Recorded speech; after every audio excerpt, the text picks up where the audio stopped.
when people would talk about how the dark feminine, how the femme fatale was being represented, and it's because I'm a person who's deeply rooted in integrity, which I know many of you probably are who are listening. Like, that's one of my highest values. And when I looked at the femme fatale, it was just like she's operating from a place of shadow. She's operating from a place of pain. And I I ran this course, The Realm of the Dark Feminine, one year, and I asked everyone which archetype. We were working with some different archetypes there.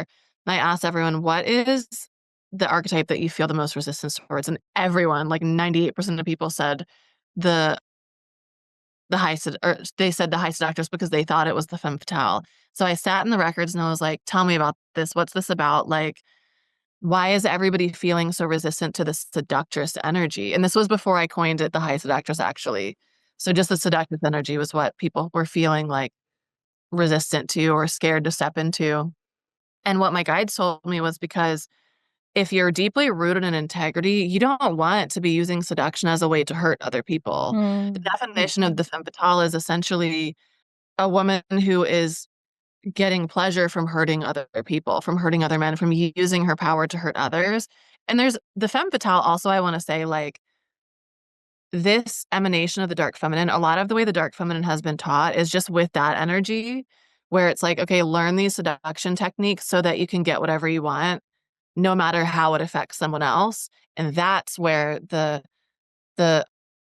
resistance can come in. However, that energy sometimes is very powerful for us to step into for a short period of time when we're overcoming like the people pleaser or we're overcoming codependency or learn. So it's not that it's like all bad. It's just that I call Venus the high feminine mastery because she's not operating from this wounded place. The femme fatale, if she's looking to create power in a way that might harm others, that is not the high feminine energy. That's coming from a place of pain. So I sat with that and I was like, and I just was delivered sort of from Inanna, the high seductress.